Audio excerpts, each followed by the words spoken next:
Awọ́ọ̀dù yìí ó ń kó ipa púpọ̀ torí Nàìjíríà ti wà nínú world map nítorí AMAA award so a kàn nídìí gbogbo kí ìjọba wa kó bá wa gbé lárugẹ kó wọ́n sọ pé nǹkan tá a ní ni o ẹ jẹ́ ká celebrate àwọn AMAA.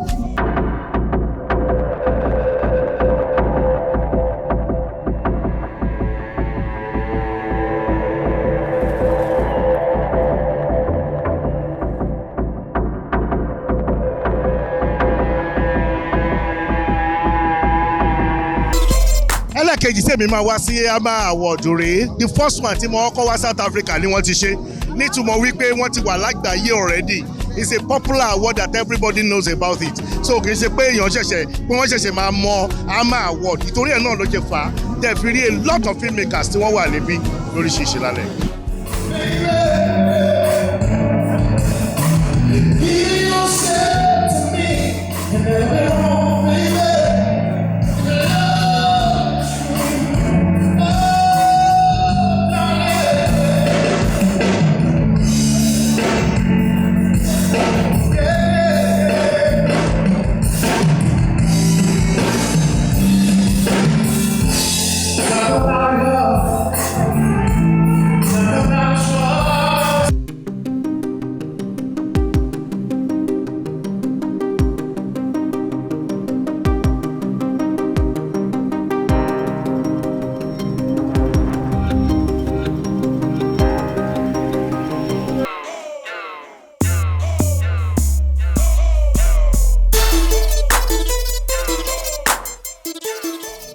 tá bá wo iṣẹ́ tá à ń gbé jáde ń sìn yìí lọ́wọ́lọ́wọ́ báyìí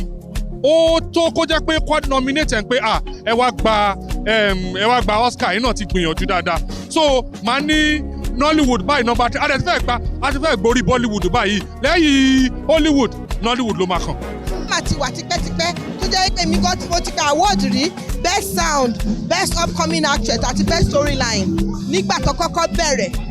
nǹkan tó kàn ṣe wá lànà níbi ẹni tó dálẹ̀ ti ṣàìsí wọ́n inú mi tún dùn wípé àwọn tó ń ṣe náà wọ́n tún yìí ṣe lọ so inú mi dùn.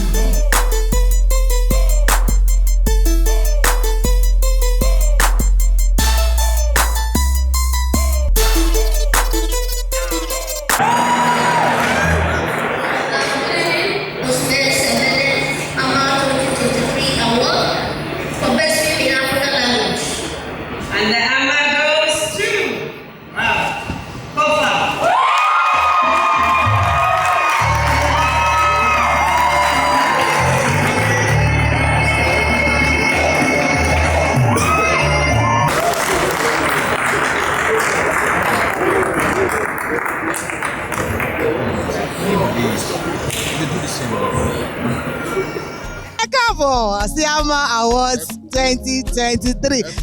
báwo gan ni ẹ ṣe rí gbogbo ohun tó ń lọ sí ṣe. ó massive pé kí nǹkan kó ní kìmí ó ní kìmí ẹ̀dọ̀ kí nǹkan ọ̀hún rẹ̀. àwọn Yorùbá ńlá láre o ẹ̀dọ̀ kí ó ní kìmí.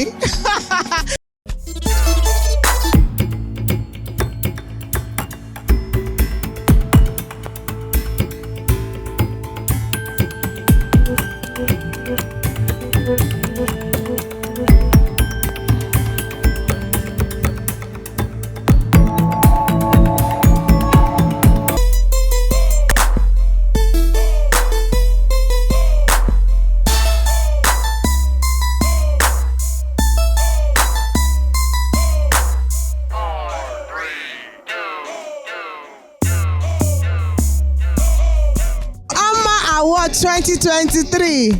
ó ládùn ó lárinrin a ti bá ọ̀pọ̀lọpọ̀ àwọn ògbóǹtarìgì eléré orí ìtàgé sọ̀rọ̀ a dẹ̀ ti rí ọ̀pọ̀lọpọ̀ àwọn tí wọ́n lọlé pẹ̀lú àmì ẹ̀yẹ inú àwọn èèyàn dùn gan ni mo lè mọ̀ pé gbogbo ẹ̀yin tí àwọn wà ní pápátá náà ni èèyàn kan nínú yín bẹ́ẹ̀ tí rò ó pé ọjọ́ kan náà ó máa kàn mí tó bá ní ẹ̀bùn àti ṣe eré orí ìtàgé bẹ́ẹ̀ ni lọ́jọ́ kan náà ó máa kàn ẹ́ tí a bá ti lè tẹ̀lé gbogbo ìmọ̀ràn tí àwọn olórí eré ìtàgé wa tí wọ́n ti sọ